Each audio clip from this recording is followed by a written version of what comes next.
Aloha, this is Jason from Hawaii. Welcome to a special edition of the Comics for Fun and Profit podcast. It is my honor to interview Professor Jeremy Dauber. He is the author of his new book, American Comics: A History. It is available on Amazon or, and it's also even available at your local bookshops. Jeremy, how are you doing today? I'm doing great. I'm so excited to be here. Thank you so much for having me on. No, Jeremy, thank you very much. Now, for our listeners, I just want to give a brief history of Jeremy's background. Jeremy is a professor of Jewish literature and American studies at Columbia University, where he has served as director of its Institute for Israel and Jewish Studies. He has written a number of nonfiction books. I'm just going to name a couple of them. Now, Jeremy, correct me if I'm wrong. Your first book was Antonio's Devils, Writers of the Jewish Enlightenment and the Birth of Modern Hebrew and Yiddish Literature, that came out in 2004. Is that correct? That's exactly right, yes. And then I know one of your other books that came out in 2017 was Jewish Comedy: A Serious History. That's right. Exactly. Okay. And then also too, you wrote fiction as well under J.A. Dauber, and it was for it's a young adult fiction, Mayhem and Madness, Chronicles of a Teenage Superhero. Is that correct? Chronicles of a Teenage Supervillain, actually. Oh, I'm sorry, Supervillain. I misread that. I have Supervillain down. Thank you very much. I went the other way. All right. Did I miss anything? No, I think you got a lot of the highlights. That's fantastic. And of course, as you said, the new book is out now, American Comics: A History. Yes. Okay. All right. Now, before we begin the interview, I really want to give a big shout out to Erin Bowden of JRB Communications. She reached out to Comics for Fun and Profit. She also gave me an advanced copy of your book, Jeremy. So, and also, I just want to give her a big shout out, for setting up this interview. Erin, mahalo nui loa. In Hawaiian, that means thank you very much. Jeremy, I'm going to ask, do you want to add anything to that? No, just that I'm so glad that Erin did it as well. This is going to be a real fun conversation. All right. So let's start off. Where can listeners follow you on social media?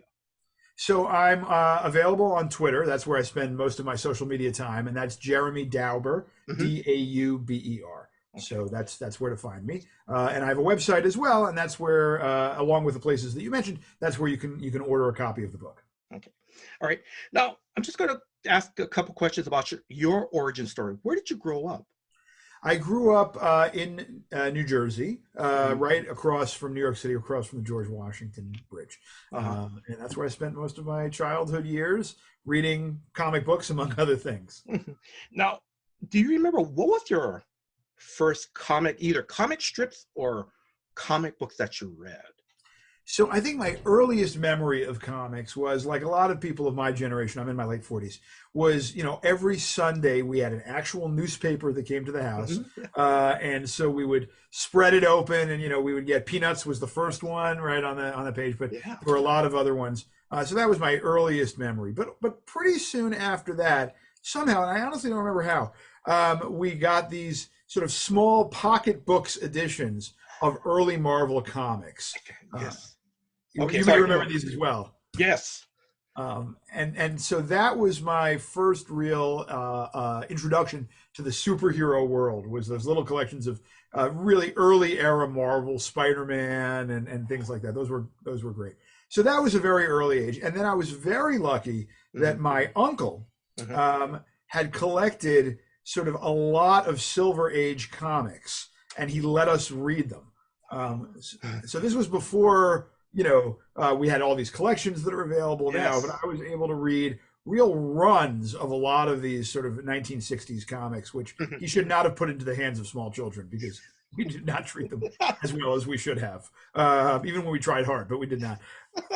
So I was very lucky that I had this like incredible early exposure to a lot of wonderful comics from early on. And then as I got older, I as I was a young kid, as an adolescent, I was a Marvel zombie. I bought everything that the company put out in the early to mid 80s, let's say. All right.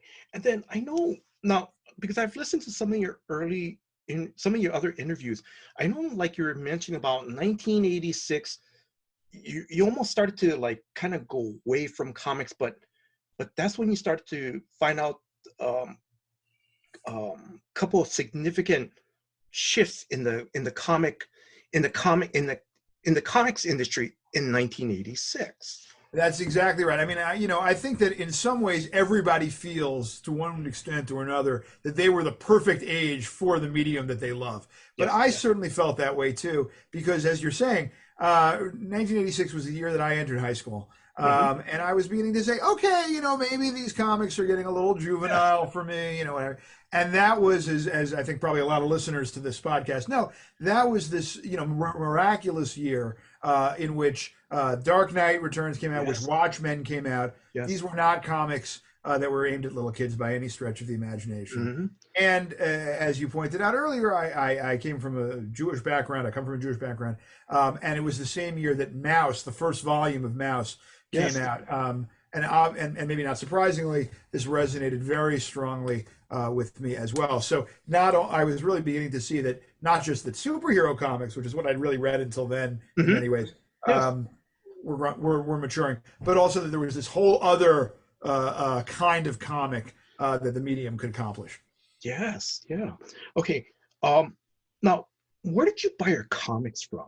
Was it like from a drugstore? Did you have a comic shop? No, that's a great question. That's a great question because really, as you're suggesting, this period of time of my childhood or my older childhood, let's say, Yeah. was really the time of the growth of comic stores. And that's a Yes. whole part of the story. So when I was a little kid and I didn't really care so much about coherence, I would buy them sort of at a local drugstore. Hmm. And occasionally I would convince my mom to take me into the city to New York City to Forbidden Planet, which was around then, and I could get comics at Mhm. Forbidden Yes. Planet. But really, it was sort of catch as catch can. But around the same time as, and I briefly experimented with subscriptions, but I didn't really like that very much. Hmm. And around the same time that I really was becoming sort of a junior high student, there was a comic shop both in my hometown and sort of the town next door, and I would go back and forth between the two of those. Oh, that's pretty cool. It was fun. I'm just asking, are those two comic shops, are they still around or are they closed down? One of them is still around, and I know, and the other one, to be perfectly honest, I'm not sure. I don't live quite as close anymore. We live in the city, we don't have a car, so I haven't driven out there. Mhm. Midtown Comics, which is in New York City, is still going very strong. Yeah, okay. Now, I'm going to start going into the book American Comics: A History. Now, now before we start talking about the book, I mean, because I got an advanced copy. I'm going to be honest, I try to read as much as I could. I've got through the first chapter. It's really great, but yeah, it's a very comprehensive book because I skimmed through the rest too. Now, how did you come up with this book? So, one of the things that as I became a professor, Mhm. I've been doing this for a while. I started thinking about different kinds of courses that I wanted to teach, and I said, this is a major American art form. It really tells a lot of things, not just about sort of the development of this medium with a lot of wonderful pieces, works to it, but it also tells an American story in many ways. And I thought Mhm. there was a way of kind of making this a kind of American studies course. And I was extraordinarily lucky that around the time that I was starting to think a little bit about these things, Paul Levitz, who I'm sure that Yes. name is no stranger to you or to people listening to the podcast, was retiring from DC, Mhm. stepping down from DC, and was looking and interested to teach. And he sort of reached out to Columbia, and so I got the opportunity and continue to have that opportunity to team teach with him, which has been an amazing experience and really a Mhm. very different and very fruitful perspective that's not necessarily the typical academics perspective, as you can imagine. Um, and after a while of teaching this course together, I said, we've put this together in a way that really um, both tells a kind of narrative history Mhm. and also a narrative history that really points out the connections between a lot of different kinds of comics that maybe really do have deep connections, but that people don't maybe focus on those quite as much as part of this whole coherent, very large tapestry. And I thought at the same time, as we started teaching this course maybe about 10 years ago. The story of comics entrance into sort of the wider American imagination has just become more and more pronounced, and that there was an audience out there that would really say, hey, I might not know that much about comics. I'd like to know what this is about. Mm-hmm. And so I wrote this book for not just fans like you and I, Mm-hmm. although I think also is fun for them, but also for other people as well, because everyone has some connection into comics of one sort or another, and they're all part of Yes. the story. And then let's see. Um, I'm going to give you a moment. Do you want to give us any shout outs to people that help you with your book? Sure, I love Yes. that. I love the opportunities that you're giving in this interview for the expressions of gratitude, because there's so many people to be grateful to. Mhm. First there are what I would call the people in kind of the comics world in one way or another. Mhm. Paul, as I mentioned, Danny Fingeroth, Peter Yes. Cooper, Tanier Oxman, Kim O'Connor, a number of people who really helped me think about the manuscript, read the manuscript. There are, of course, a lot of people at Norton. I would also have to thank the people at the Columbia Library Yes. Systems, notably Karen Green, who's the Columbia's comics librarian. But really, everybody, I would just show up to the circulation desk with 15 or 20 titles Mhm. every day, and they were great. And then in the acknowledgments, I do a lot of this, but I really am so grateful to my family. Anyone who's Mhm. written a book or engaged in any serious project knows how important a supportive family is. And Mhm. during a time, a lot of this was finished while COVID was Mhm. starting up, even more so at times like this. And so for my wife and my children and my parents Mhm. and my in-laws, just tremendous support and help. So And, thank you for letting me do that. no, and Jeremy, I'm sorry, Jeremy, I'm just going to ask, what about any research assistants? Oh yes, well, thank you for letting me. And I talk about them in the acknowledgments as well. But it's Yes. great to put them on air. Particularly Tiffany Babb, Mhm. who really was just an extraordinary assistance in sort of helping put together some articles and things like that in the book. She is already starting. I think the beginning will be a very illustrious career Mhm. in comics, and I'm looking forward to seeing where it goes. Yeah, Mhm. so a big shout out to Tiffany, and thank you for reminding me No, not oh, to. no, no, no. And then now, when you now, I've already mentioned your nonfiction, some at least a couple of your nonfiction books. When you decided to write this book about the comics medium, the overall comics medium, what was the reaction to some of your peers, or from Well, your peers, I should say, from your peers? yeah, I think at first there was a little bit of I don't want to even say pushback because that's not Oh accurate, yeah. but a little bit of a doubt of would this be a topic that would have not only purchase, but real kind of student interest.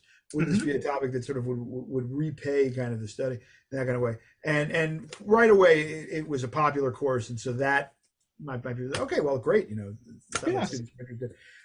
And then, they, to the extent that we look at what our colleagues are teaching in the particulars of the classes, which is Hmm. sometimes the case, sometimes not, we give each other a lot of latitude in productive ways. People said, wow, this is really interesting. There really is a very robust story here. Hmm. And it's a way that really sheds light on a lot of American popular and cultural history. And Yes. so people were pretty happy about that. And as I think that many of them, even the ones who weren't interested in comics, like we were saying before, we're seeing more and more comics being reviewed in the New York Times Book Review, comics Yes. getting these kind of awards. So increasingly, they're saying, this is really something that people are talking about, and so we should be talking about it too. Hmm. Okay. Now, before I start asking questions about the book, I want to just start off with this. Now, I read one of the reviews that was from your website, and correct me on the pronunciation of the name, Peter Cupper. Cooper. Cooper. Okay, Cooper. He's known for Mad Magazine, Spy versus Spy. That he took basically, I guess, like took over back in 1997 until Mad Magazine was discontinued recently. He also won a journalism award for the Society of Newspaper Designers in 2001. I just wanted to give a little bit background information to our listeners about who Peter Cooper, um, is. Now, he said, and I quote, with encyclopedic knowledge, Jeremy Dauber brilliantly excavates the story of this art form, warts and all, from its origins right up to the 21st century. And it strikes cartoon gold. For anyone curious about a medium that's influenced and embedded itself in every part of our culture, American comics is an essential guidebook. If you are already a connoisseur of comics, be prepared to be enlightened anew. So that's a very good review. I was pretty happy when Peter wrote that. I'm not going to lie. As you say, Peter is really one of the great cartoonists, the great artists in this medium of comics. Really a seminal figure, really influential figure. And so for someone like that to think as highly as he says he did, and he did about the book, that really means just the world to me. And so I was very grateful. Okay, so I'm going to start off with the question, and Jeremy, forgive me because I'm going to, and it's just this question because I kind of know what the book is about, but I'm going to ask, like, for our listeners, may I ask, can you tell them what the book is about? Sure.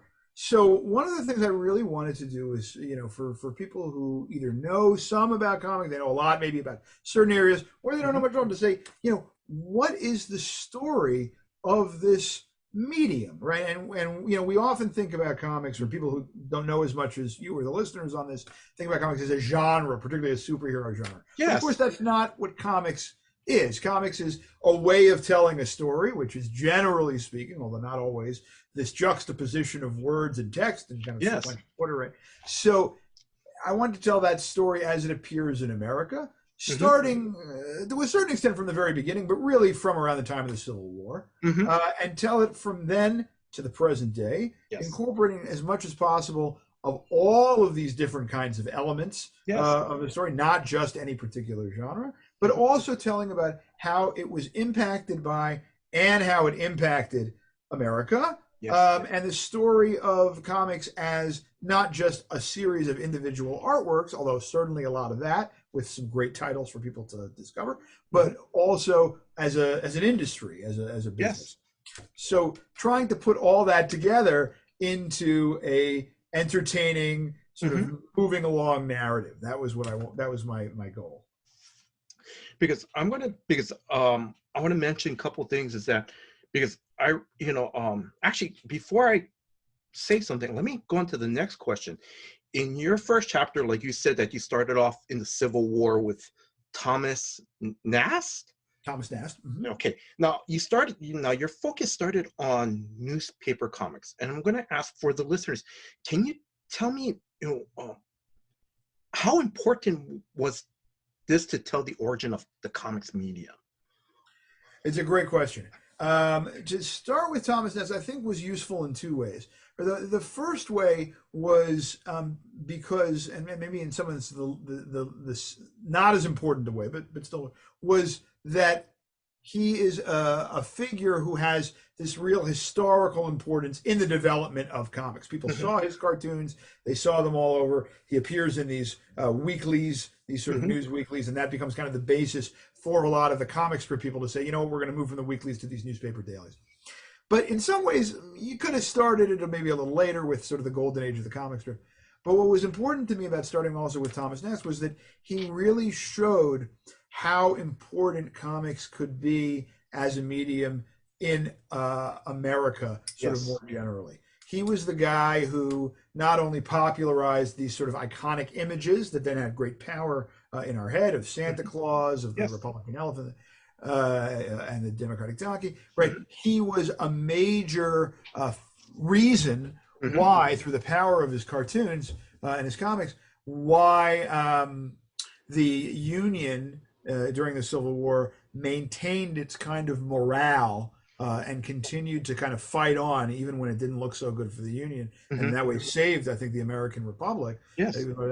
But also, so there was that aspect of it, but also it showed sort of the power of this for not always great things. Yes. That he also engaged with with some stereotypes, some caricatures of different Yes. ethnic groups, Yes. uh, and that was part of the story that I wanted to tell and felt like I had to tell Yes. as well. That the comics is also about for when it's used for ill as well as for good, and who isn't part of the story and who gets to tell those stories.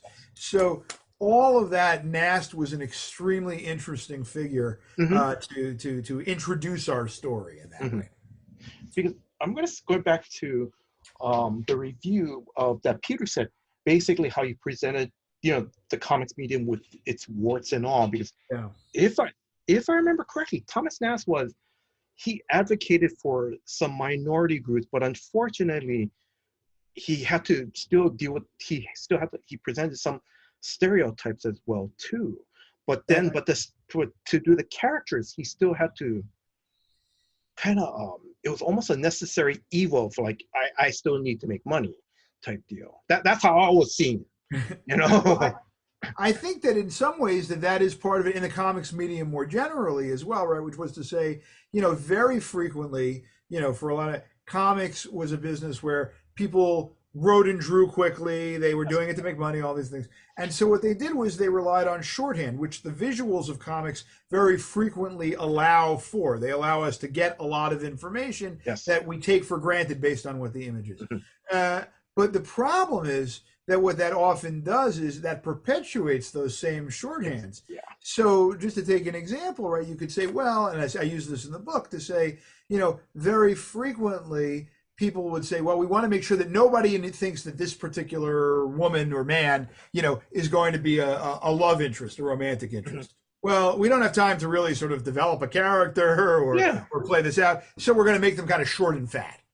Yeah. And that's terrible, right? That's a terrible thing, is to say, because it does seem to put in people's heads this idea that people who aren't as tall as other people or aren't as thin as other people might not be as romantically eligible or worthy Hmm. of kind of being the lead in a romance story. Um, and that is something that I think more recently people are trying to push against. But Yes. those kind of visual imageries, those shorthands, are very powerfully engendered. And of course, that's not just the case with physical attributes of that sort, but it's with racist caricatures, with Mhm. misogynist imagery, with all and sexist imagery, with homophobic materials, Yes. all kinds of things like that. And quite frankly, if one were telling the story of American comics without telling that Hmm. unsavory part of the story, we would not be doing a fair job. And so I wanted to make sure that I included that as well in the book. Oh no. Yes, and it was it because just reading the first chapter alone, it really showed, um like you said, it showed the balance of how the comics medium started, how it can be used for good, and sometimes it can be, it can be used in a wrong, it could be interpreted in a bad way too. Yeah. And I do want to say that in this way, like in so many other ways, comics were not necessarily any better or worse than other cultural media. Hmm. I wasn't trying to make that point. Oh, It's not like, films in this period were bastions of, 21st century liberal toleration. And it was only the comics. But comics were part of American mass cultural discussion and discourse. And so they did all this stuff too, mhm. unfortunately. Okay. Couple things I loved about the first chapter was, um, there was, there was, I think, there's a comic book character named the Yellow Kid. Now, I'm going to make it clear to the listeners, the Yellow Kid is not Asian.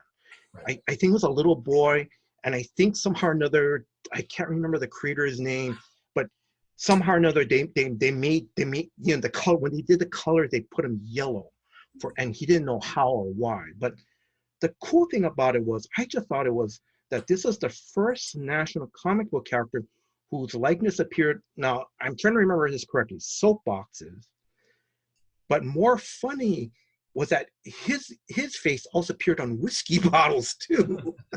So I mean, this is like the first merchandising.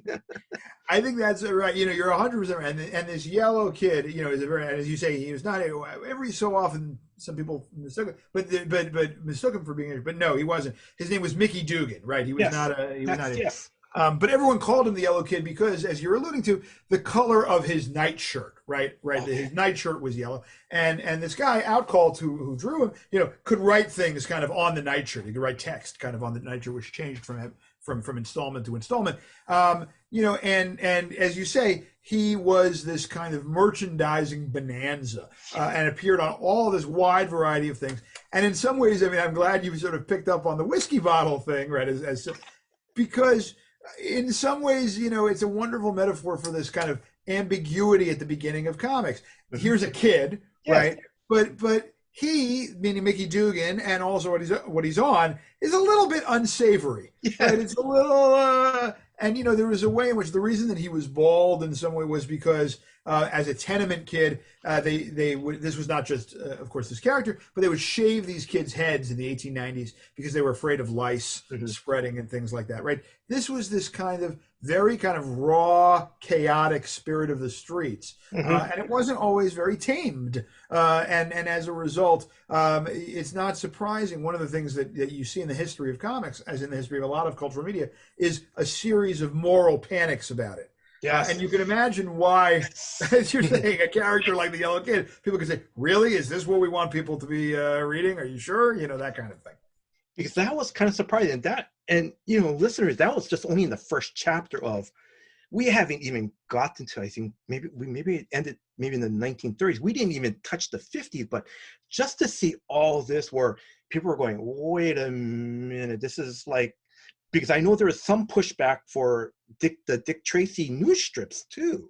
100%. I mean, you know, one of the things, as you're pointing out, is that new things develop, yes, new movements, new technologies, new directions, and people push back against them. So Dick Tracy, you know, which comes out in the 30s, but years before Superman, years before the superheroes, you know, is very important, among other things, because it really ramped up the level of violence, yes, that you would see in a newspaper comic. And there were a number of people who said, this is too violent. We don't want to see this. And as you're pointing out, this is not going to be an unfamiliar plaint about comic books in decades to come. But Dick Tracy, you know, is definitely a part of that, 100%. Okay.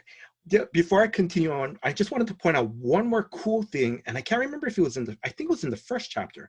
Now, I'm going to be honest, because I don't know too much about American history. Well, I've been out of school for how long, but but there was because in the first chapter, I didn't know that, you know, that there are Black newspapers or African American newspapers. Right. And I know in the 1937, Jackie Orm's Torchy Brown, and it's quote, an intelligent, self-reliant Black career woman whose stories showed fighting racism and sexism and sex discrimination. I mean, that was groundbreaking for its time. Yeah, absolutely. You know? And I think as you're saying, you know, one of the things that I tried to do, and of course I'm relying on the work of many, many other scholars who are working in this field, but, you know, is try and say, you know, these stories are always more complicated than we think that they are. You know, and there's a lot of voices that have been forgotten or marginalized or pushed to the side. And there are important parts of these stories too. Sometimes they didn't even get the chance to speak, right? But sometimes they got the chance and just important. And so you had, as you're pointing out, all these African American, these Black newspapers. They had their own syndicates. They had, not surprisingly, they saw that, you know, the comic strips were a big thing, and they had their own comic strips. And these became extremely central parts of those newspapers and of a certain kind of identity for certain groups. So one of the other characters that Orms makes has a doll. And this doll was a staple of Black households in this, and you know, probably was very largely unknown in many other precincts of America, right? And so it's this thing where you have groups not talking to each other in certain ways, and the book is trying to say, well, no, these are all part of this the story that you need to know. Yeah. Yeah. So because I think the thing I love about this book is that, you know, again, it's not just focusing on comic books. It's the whole comics medium, and it's how it started and where we're and still growing today and survived for how through war, through um, some type of up to I'm just saying maybe some up to some type of censorship or Yeah. something like that. So like and like and I'm going to ask you if you can just maybe comment on some of my observations, like, and you mentioned it, like one of it is that the comics kind of like it kind of like reflects the times that we live in. Yeah. It's great. I think that's right. And I think that, thank you. And I think that, when we try, one of the things when I try and write these books is that I try and put myself in the head of the players then, as opposed to sort of looking back now. So, when you think about Siegel and Schuster, who create Superman, of course, they are not saying, boy, this is going to be $1 billion property and there's going to be Superman that's going to fund it, right? They're looking backwards. They're saying, all we want to do is be in the comic strip business. Mm-hmm. We want to be in the newspaper business. Yes. That's where the money is. That's where the best comics are. And so, that makes us understand all of their decisions much more clearly, right? If they say, you know what, comic books at this point before Superman really are a kind of very second-rate business. Mm-hmm. They're not really very good. But we've been rejected by all these syndicates. Nobody thinks that Superman, So if there's some offer that's going to buy all the rights for what now to us seems like, and was, now seems a ludicrously small amount of money, right? Mm-hmm.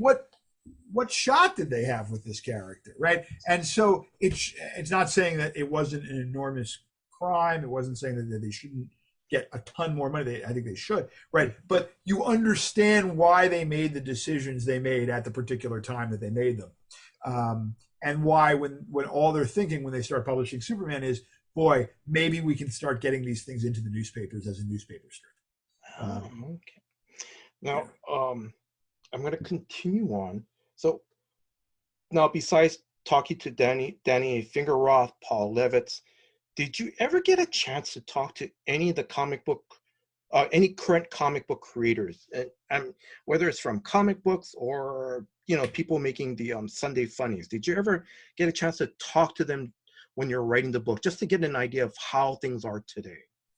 Over the course, yes and no, I would say. Okay. I didn't do interviews for the book in that kind of, that wasn't what I did. I read many, many, many interviews that particularly in the Comics Journal, that people had, and I used those as sources, but I didn't really conduct new interviews of my own. That said, over the course of the years of writing the book and teaching the class, we've had the opportunity to have, thanks to Paul, many different guest speakers who are practitioners. So I have had a nice amount of chance to talk with quite a number of people, some of the very top of the biz, about sort of their process and their kind of thing. But thankfully, thanks both to venues like the Comics Journal and the internet, you have the opportunity to read and to see many of these interviews that give you a tremendous amount of information about who these people are, what they're thinking, what their motivations are, and that was extremely useful. And my next, and then I'm just being serious. While you were writing this book, did you ever go back to read some of your comics, like The Watchmen? Absolutely. I tried, even with the comics that I felt like I knew very well from reading and rereading as kids, I wanted to go back and sort of read them to figure out what I wanted to say about them for the book. So Watchmen, for example, Paul and I had also taught Watchmen a number of times, so that was more recent. But rereading Mouse for the first time in a few years, for example, reading, and even things, reading some of these old Avengers comics or Sam, and there's an old saying that the golden age of science fiction is 12, right? Right? And you get it, right? I mean, and there's a way in which, you do feel like you have to remember who you were when you read some of these comics for the first time, and maintain that sense of that wonder and who they were written for. So, to look at, let's say, a comic book, a DC comic book from the 1960s, Hmm. and say, well, this is ridiculous. Like, there's red Yeah. kryptonite and he's got an ant head on or something like Yeah. that. That's really in some ways to be missing the point, right? Hmm. Not to be entering into the spirit of what was going on then, both as an enjoyer and as a cultural historian. Hmm. Um, that's they're not aiming for a 40 something Yeah. professor. They're not, and that's fine. That's great. So that was part of the joy too, was to try and kind of recapture that sense of saying, oh my gosh, the Justice, these classic 60s, the Justice League is teaming up to fight, a giant starfish. Like, Hmm. that's amazing, that kind of thing. No, but you hit it on that's perfect, because I'm reading, I have a trade, Crisis on Multiple Earths, where the Justice League and the JSA are teaming up. And, Oh, sure. you know, I mean, by today's standards, it's a simple story, but it's still a fun, exciting story, Yeah. Yeah. when I'm reading it. And that's what I'm looking at, is just fun and exciting. I think that's right. I think that, a lot of these 60s books, Hmm. both in the DC and the Marvel, are very, very good about sort of those basic mechanics of fun, exciting stories. Yes. They set it up, they do the thing, there's something cool, they get Yes. out, and it's like, that takes real craft, right? To be able to do. And, and they're not thinking too hard about why sort of super robot from outer space is coming, right? They don't really care so much. But putting it together in that way, it takes craft, and like, good for the, and they're fun stories, yeah. So I'm going to ask, how do you see digital comics platforms such as Pandal Syndicate, Comixology, Substack, and like crowdfunding play a role in comics history? It's a great question, and I have to say, I get a lot of people asking me, like, what do I think the future of comics is? Is it positive? Is it negative? And because of a lot of these kinds of experiments, and I think a lot of them are, we'll see what platforms rise and what fall, particular one. But the idea of it is so wonderful. I'm so bullish on it, because it really allows fundamentally for this kind of democratization, of talent. Right. I mean, for many decades, in the business of comics, certainly of mainstream comics, if you weren't living within, a couple of miles of Manhattan, you really weren't able, to participate. Mm-hmm. But now, if you have talent, you could live anywhere, and you upload your art, you tell your story. Mm-hmm. If it gets 5 million views on one of these, platforms, people are going to come calling. Yeah. And even if you don't get that many views, but somehow you're this unique voice that gets to the right 50, 100 people, people say, this is someone who we want to cultivate, someone who we're going. And that just wasn't possible before this. Yeah. Right. And I also think that any of these crowdfunding, whether it's Kickstarter or something else, I think is also wonderful, because sometimes you just don't know that what you wanted or what you needed until, I'm thinking of, for example, I think this came out 10 years ago now, and maybe a little bit after that. But this Womanthology that I think was funded on Kickstarter. Okay. And and all of a sudden people say, we really want this crowd-funded anthology of work by women. Fantastic, and it funded, and it showed not only that there could be an audience for it, but that there was an audience for it, and therefore the work got done for that audience, and then for many others as well. Now, let's see. What was one or two surprises that came up while you were writing this book? Anything surprised you? I think a really surprising thing was, I always had this intuition from doing sort of some of the preliminary work for the class, that there were real connections, thematic connections, let's say, between a lot of these disparate, what I thought of as disparate strands of comics. So that you could see kind of in some of the independent or countercultural comics, you could see sort of allusions to early. But what I didn't, when you start really doing the research and you start reading these interviews and you start talking, you just see how enmeshed all of these writers are on both sides of the spectrum, I should say, with all sorts of other kinds of comics than the ones that they are associated with. you should excuse the expression from a professor of Jewish literature, but comic artists and creators are much more Catholic about their about their interests, right? I mean, you look at these interviews with Alan Moore, um, and you see, from the '80s, you see, what a fan of not just classic DC and Marvel stuff, Yes. but of Love and Rockets, Yes. of these, Mhm. of Art Spiegelman, of these kind of things that he is, and you see that kind of real admiration in many ways across the board, and so then you start looking and you say, well, I'm not just going to look at for influences old old iterations of the kind of thing that they're associated with. But you Mhm. can look kind of much more broadly, and that was part of the story I wanted to tell too. Okay. Um, Um, let's see. I'm slowly wrapping this up. Um, let's see. Um, when now, the book is out in hardcover right now, and of course, usually they'll do a soft cover release. Are you going to be adding any chapters in the soft cover release? uh, not there's no plans to do that at present. No, Okay. no. Okay. I mean, I think that the book does it goes up to the beginnings of the Hmm. outbreak of COVID-19. And I think that, maybe in many years, Hmm. I'll be able to revisit and say, okay, let me see what a chapter from 2015 to 2030, would look like. But right now, you want that kind of hindsight to be able to kind of put things together. So, All right. And then, what comics or graphic novels are you reading right now? If you have time, I should, you know.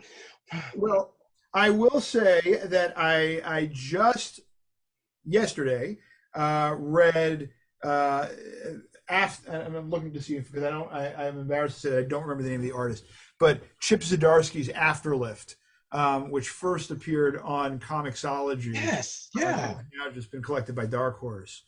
Jason Lowe is the artist on that. Yes, Yes, that's yes, yeah, great art, wonderful. yeah. Yeah. I know him and Chip Zdarsky are doing the All Nighter. It's out on Comixology Original. Oh, great. Okay, yes. So this was, I guess, last year's Comixology installed by them. I genuinely just an enjoyable ride. Okay. I really I thought that was wonderful. So that was what I read yesterday. Yeah. Today, and I just enjoyed that a lot. Um, yeah, so I'm a big fan. I've been a fan of Zdarsky's work for quite some time. I'm now a fan of Jason Liu's work, and I'm looking forward to seeing more from both of them. Oh, okay. All right. Let's see. Favorite convention moments, either as a fan or as someone that has a booth or did a panel at a convention. Either way. I will say that I have not been a big convention goer. I hope to change that in years to come. It just uh, I haven't been doing that much of it, but probably my favorite one was taking with Paul a number of students to the New York Comic Con, um, Mhm. and some of these students were I don't want to say jaded, right? They're all teenager, Yeah, young adults, and yeah. but they'd been to a lot of conventions. And they were like, "Oh, we're gonna go here, we're gonna," and then some of them were just like, "What is this thing?" And it was nice to have that sort of variety of responses. We have small kids, so we've been very cautious in the years of Yeah. COVID.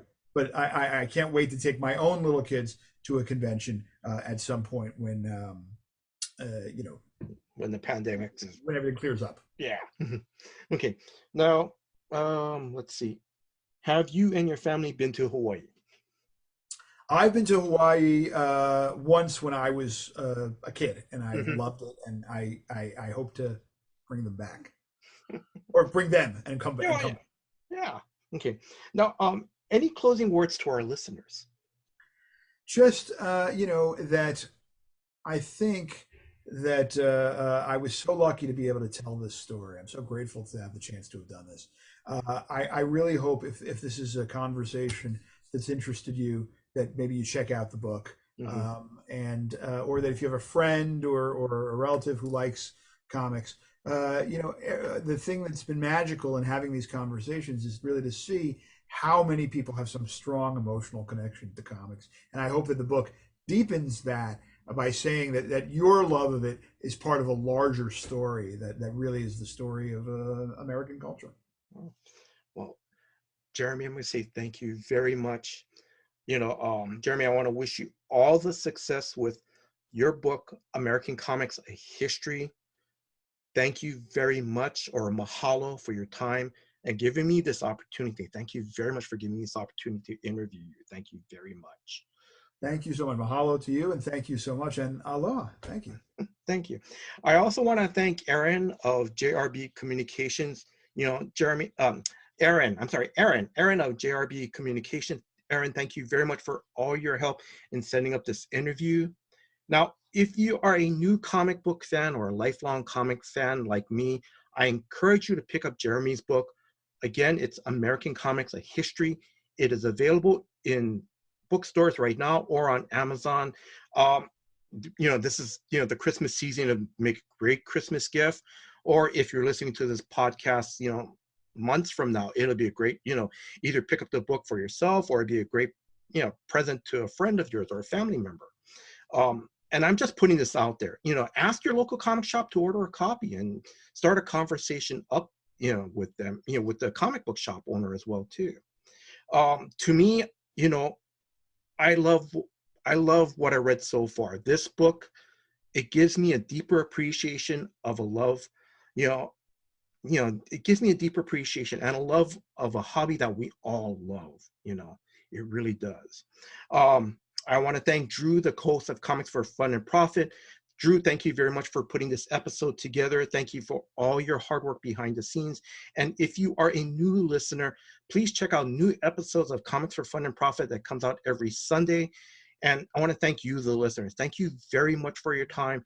Thank you for listening to this episode. Until next time, guys, aloha.